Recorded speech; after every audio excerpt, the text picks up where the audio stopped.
Hey there, this is Pete Pardo from Sea of Tranquility. Today is Monday, April the 3rd. We're here for another edition of our rants where I'm going to talk a little bit about a kind of controversial topic that kind of has stirred some blood in me over, the course of however long. And today we're going to talk a little bit. This is almost like a part two of a show we did a few weeks ago where we talked about singers leaving bands and whatnot. Well, we're going to talk about one specifically that I actually didn't mention on that show. And this is the kind of ongoing saga or feud as it's been between Queensryche and their former lead singer, Geoff Tate. So a little bit of history. So as most of you probably know, Queensryche kind of burst on the scene in early 80s, 82, 83, 84. They put out that EP, which kind of caught on, and then they released The Warning in 84 and kind of really took off from there. So, sort of doing that classic metal, a little bit of progressive metal type of thing with this incredible, incredible singer named Geoff Tate, who, of course, throughout the 80s and even into the early 90s was regarded as, one of the best heavy metal singers on the planet, ranking right up there with the likes of, Rob Halford and Bruce Dickinson and Ronnie James Dio, David Coverdale, so on and so forth. And rightfully so. I mean, if you listen to those old Queensryche albums, The Warning, Rage for Order, Operation Mindcrime, Empire, probably the last great, well, I shouldn't even say great. Well, Operation Mindcrime, the last truly great Queensryche album with Geoff Tate on vocals. Empire actually, a lot of people will say Empire was also a great album. It was actually their biggest selling album. And then after Empire, they put out an album called Promised Land, which kind of saw the album sales of the band start to decline a little bit as the band, moved away from the more commercial sounding Empire album to doing more of a kind of moody, melancholy, progressive metal type album that obviously no hit singles. Still a very good performance by the band and by Geoff Tate. And that kind of brought them into, the mid-90s. And then, all of a sudden, had a couple lineup changes, right? And albums like Here in the Now Frontier, Q2K, Tribe, Operation Mindcrime 2 in the mid-2000s. The fans started to kind of lose touch a little bit with the Queensryche sound. Pop, you can chalk it all up mainly to the fact that the band were moving away from, their classic style and trying to fit in with a, heavy rock scene, which as most of you know, the 90s was, it was a bit strange. You had, all the kind of metal bands from the 80s kind of cast aside in favor of this booming Seattle scene, alternative rock, whatever you wanted to call it. Nirvana and Pearl Jam and Alice in Chains and Soundgarden and countless other bands who all of a sudden these bands of the 80s and very, very early 90s, where musicality is important and melody and pitch perfect vocals and that sort of thing, nobody really cared about that. And so Queensryche tried to fit into this new world, right? And all of a sudden they were putting out kind of grungy rock and just material that really wasn't sounding like Queensryche. And it just didn't have a lot of appeal. And I think Geoff Tate kind of decided that, that old style we used to do, we need to move on from that and do something different. Well, the long-time hardcore Queensryche fans were just basically, they just tuned out. They moved on to other things, and Queensryche was floundering. So, fast forward, I mentioned 2006, they did Operation Mindcrime 2, which I guess was a last gasp to try and recapture the magic of the Operation Mindcrime concept album. And while it was okay, didn't quite do it, right? And again, the record buying public was just, they didn't latch on to it. So, after that, the band did a cover album, which was okay.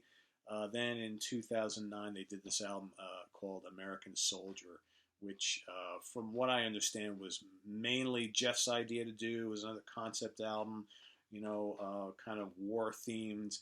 But yeah, as much as I wanted to like that album, just didn't do anything for me. So basically, what you have there is you've got 10 years of Queensryche basically putting out very uninteresting, lackluster, and mediocre material. And if you really listen to those albums, not only is the songwriting, lacking, but all of a sudden, you got this guy, Geoff Tate, who, was godly the decade before. And I understand as everybody gets older, you lose a lot of, especially for singers, you lose a lot of that vocal magic. All the touring, all that, it's going to take its toll, right? But those soaring Tate vocals are just not really there. And those albums just don't stack up. I anybody who knows me, if you've listened to me doing this show, whatever, you know that if I'm a fan of a band, right, a legacy band, as they kind of go through the decades, I'll continue to follow them. I'll continue to support them. But there's occasions where sometimes it's just the material just really is not cutting the mustard. And Queensryche is one of those rare bands for me who I've continued to follow. But, I readily admit it throughout the late 90s and early 2000s. I'm like, this fucking band just they're not cutting it anymore. And, who's to blame? I don't know. I don't have the inside track. But then all of a sudden, you go catch them on tour and you notice, like, they're not playing a lot of the old classic songs anymore. Can he not sing them? I don't know. And then there was that one tour where he wanted to do this kind of cabaret thing with dancers and actors. It's like, this isn't Queensryche, guys. It's like, what the hell is this? I'm all for trying something different. I love legacy bands who like to do something a little bit different. But it's just like all of a sudden Queensryche wasn't Queensryche anymore. So you fast forward to like, and I forget the date. I'm gonna say we're talking 2011 or 12. All right, somewhere in that time frame. All of a sudden, the guys in the band said to Geoff, "You're out of here." Okay. Now, for a lot of people, they always thought, Geoff Tate ran that show.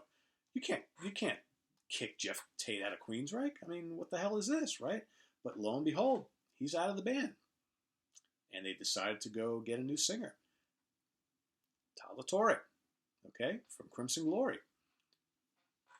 People like, what? It's not Queensryche without Geoff Tate, guys. No fucking way. So, when I heard this, I was like, okay, well, you know what? Maybe the secret behind the scenes is that the reason why Queensryche has been sucking for so many years is because of Geoff Tate. And the band said, enough is enough. We need to get him out of here so we can continue doing what we do best, right? I don't know. I don't have all the inside track. That's the way I kind of, understood it and figured it out because it just makes sense, right? And I'll tell you why. So, okay, so they go their separate ways. But then, of course, there's this big court battle of who owns the name of Queensryche, okay? So then you've got Geoff Tate's Queensryche going out. You got Queensryche going out with Todd on vocals, and it's this big confusing clusterfuck, right? And it's like, okay, well, so then you've got, and again, we talked about this on a prior episode, but then you got the people who are like, just can't accept a Queensryche without Geoff Tate. And I get it because he was such a commanding presence back in the day, but he hasn't been that guy in a long time. Long time. So let's give the guys in the band who created the music all these years, let's give them a shot with a new vocalist who's pretty damn good, okay? Really good. If you heard him in Crimson Glory, really good singer. Sure, he sounds a little bit like Geoff, but he's got his own style. Let's hear how he sounds. So they go out and put out this kind of like, it's more of an EP, but they call it an actual album, self-titled Queensryche album with Todd on vocals. It's really strong, okay? But you got all these people who are like, not even going to listen to it. I'm waiting to hear what Geoff does. It's like that. I can't accept Queensryche without Geoff Tate, right? So, what does Geoff do? So Geoff goes out and puts out a solo album in 2012 called Kings and Thieves. Not very good, right? Then he goes in 2015. He decides to. Okay, I'm getting ahead of myself. So before that, they go to court, and it's decided. The courts decide that the band gets to keep the name Queensryche, and Geoff has got to go out and call it something else. Okay, which he does. So he puts together this band, this revolving cast of characters called Operation Mindcrime. Not very original, but hey, whatever. So Geoff Tate's Operation Mindcrime, right? So in it, he's got all sorts of guys who you know from various bands. And, I'm not even going to get into the list because it's changed a bunch of times already. And he signs with Frontiers Records, and he puts out the first album, Operation Mindcrime, called The Key in 2015. That's followed up by Resurrection in 2016, both on Frontiers Records. It's meant to be, I believe, a trilogy. So it's sort of concept-y, right? They're going to release a third one. And he was hoping to kind of take the metal world back by storm and say, hey, I'm back. I'm going to do the concept thing, whatever. Only one problem. Both albums are a complete and utter bore. Okay? I really wanted to like them. Because, I still always really like Geoff Tate. I have nothing against Geoff Tate at all. I mean, this guy is one of the best metal singers of the last 3 decades, right? But I'm convinced that he just can't really cut it anymore vocally like he used to, or doesn't want to, whatever the case may be. I really wanted to like these 2 albums. Really wanted to like them, even his solo album. But they're just boring. He's just trying to recapture like that, like it's 1989 all over again. But he's not singing like that anymore. He's not writing material like that anymore. And he's just got this revolving cast of musicians, all of whom have been great places and done great things. He doesn't give them anything to do. So, there's no really good guitar work on these albums. There's nothing happening. They're just boring, just like he's going through the motions. And on the same token, okay, so Queensryche comes out and releases a second album with Todd called Condition Human in 2015. And, man, is one of the best metal albums of the year. Okay? Catchy songs, just like Queensryche of old. Vocals shooting straight up to the damn heavens. Okay? Ripping guitar work. Songs that are progressive but heavy, catchy, melodic, all wrapped up into one. Okay? The best album these guys have done since Empire. All right? I saw him on the tour also. Todd is singing those old Queensryche classics like you haven't heard them in 2 decades or more. Singing tunes that Queensryche hasn't played in ages. And singing the new tunes that people are getting into it. Right? So, you stack these 2 opposing forces up together here, right? You got Geoff Tate, who's been the man, right? And he's got a lot of the fans behind him thinking he can do no wrong. But you look at the album sales of the Operation Mindcrime albums and his solo, and nobody's buying this shit. Right? But you got these people, who just can't let go. And they're like, oh, yeah, I don't need to hear the solo stuff. But, he's still the only Queensryche singer for me. And I'll go listen to the Operation Mindcrime original album and, Rage for Order and Empire over and over a million times, whatever. And that's, but they won't give Queensryche a chance. Okay? The new Queensryche. And if you're of that opinion and you don't want to give them a chance, you haven't stopped to listen to Condition Human, you really need to rethink that, okay? Because this band is back. I mean, who got the opening slot on the Scorpions tour last year, right? Wasn't Geoff Tate's Operation Mindcrime. They're nowhere to be found, playing clubs here and there, right? Who's out there giving the Scorpions a run for their money and packing large-size clubs and small venues? Queensryche is.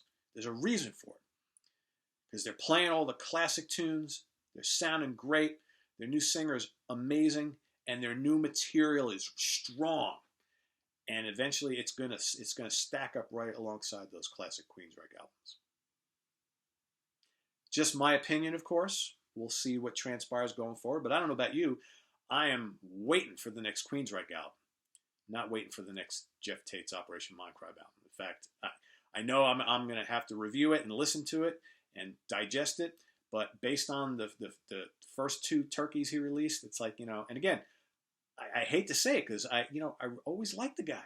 Always admired him. One of my favorite vocalists. But those albums are not good, folks. They're not. You know, maybe a song or two good on each one, but on the whole, it's like sleep-inducing. So, you know, again, just me ranted away on a controversial topic. You can agree with me or not. I'm sure there's going to be some people that are going to be like, Pardo, you're out of your fucking mind. Geoff Tate is Queensryche. Always going to be. And you know what? You're entitled to your opinion. But sometimes you have to stop and say, things happen. You got to move on, right? You got to move on. Give the latest incarnation of Queensryche a chance. They are dynamite. If you still you know what? If you're still holding on to the whole Geoff Tate thing, more power to you. But look me in the eye and tell me that you've listened to his recent solo stuff since he left the band, or the Operation Mindcrime stuff, and tell me if you've heard it and if you really like it. And if you do, I want to know why. Okay? I'll totally have that conversation with you. I've tried. I respect Tate, but that stuff's just not really that good. So anyway, enough for one day. We'll be back next week with I got another one ready to go for you. So we'll rant about another subject that'll probably get me in trouble. But anyway, I don't care because it's just my opinion, and we're all entitled to them. So be safe. We'll see you next time. Rock on. I am Pete Pardo from Sea of Tranquility. Visit on the web at www.seaoftranquility.org. We're on Facebook. We're here on YouTube. We're on Twitter. We're all over the place covering all forms of heavy metal, progressive rock, jazz, fusion, hard rock, you name it. We got it. So we'll see you next time. Take care. Bye-bye.